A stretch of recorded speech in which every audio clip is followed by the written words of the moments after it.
যোৱা লোকসভা নিৰ্বাচনৰ সময়তে আমি এক সংখ্যালঘু সম্প্ৰদায়ৰ আমি বহুখিনি ভোট লাভ কৰিছিলোঁ। আজি যদি আপোনালোকে দেখা পায় যে নৰেন্দ্ৰ মোদী ডাঙৰীয়াৰ আঁচনিসমূহ সংখ্যাগুৰু সংখ্যালঘু কোনো ভেদ নাই। আমি অৰুণোদয় দিছোঁ, সংখ্যালঘু সংখ্যাগুৰুৰ কোনো কথা নাই। নিযুত মইনা আঁচনি দিছোঁ, সংখ্যালঘু সংখ্যাগুৰু কোনো কথা নাই।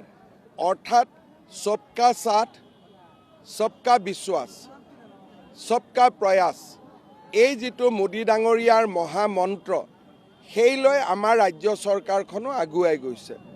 আমি সকলো সভাতে কওঁ যে সংখ্যালঘু লোকক তুষ্টিকৰণ নালাগে, সংখ্যালঘু লোকক ন্যায় লাগে। আজি সংখ্যালঘু অঞ্চলৰ ৰাইজে নিবিচাৰে যে সংখ্যাগুৰু অঞ্চল এটাত ৰাস্তা নহওক আৰু সংখ্যালঘু অঞ্চলত ৰাস্তা হওক। সংখ্যালঘু সংখ্যাগুৰু দুইটা সম্প্ৰদায়ে বিচাৰে যে আমাৰ প্ৰত্যেকৰে গাঁৱৰ ৰাস্তা হওক। এইটো কোনেও নিবিচাৰে যে সংখ্যালঘুৰ লোকে অৰুণোদয় নাপাওক, সংখ্যাগুৰুৱে পাওক। সংখ্যাগুৰু মানুহেও নাভাবে যে সংখ্যালঘুৱে নাপাওক, আমি পাব লাগে। সকলোৱে ভাবে যে প্ৰত্যেক দুখীয়া পৰিয়ালতে এই আঁচনিবোৰ আহিব লাগে।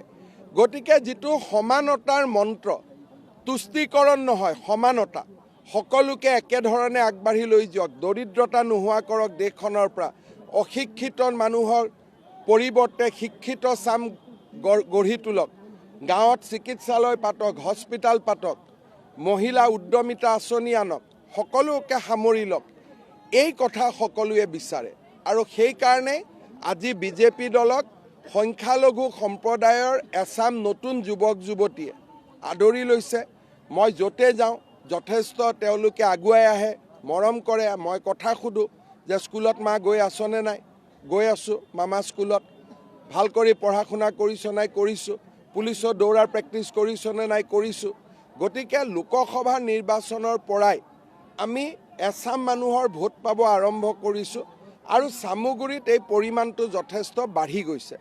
কিন্তু চামুগুৰিৰ নিৰ্বাচন মই ভাবোঁ যে বিজেপিৰ জয় যিমান, তাতকৈ ৰকিবুল হুছেইনৰ পৰাজয় তাতকৈ বেছি। আমি কিমান জিকিছোঁ এইটো ডাঙৰ কথা নহয়, ৰাইজে ৰকিবুলক হৰুৱাম এই সংকল্পৰে ৰাইজে ভোট দিছিলে। ৰকিবুল হুছেইনে কি কয় যে মই যদি চাকৰি নিদিলোহেঁতেন এই মানুহকেইজনে চানাচুৰ বিক্ৰী কৰিলেহেঁতেন।